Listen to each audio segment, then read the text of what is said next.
बोला ना आवाज हो, फिर कैसे सुनी जमाना।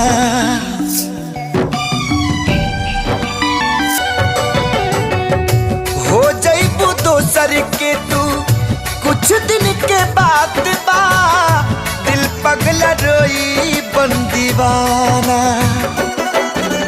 सतरंगी सपना साजन के मनवा सजावे लागल, पिया मिलन के प्यास जिया में नया नया पा जागल। सीख ले हवे हम भी, हाँ सीख ले हवे हम भी, गम में हंसे के ज्यादा अब जिए के पड़ी, अब जिए के पड़ी प्रीतिया के।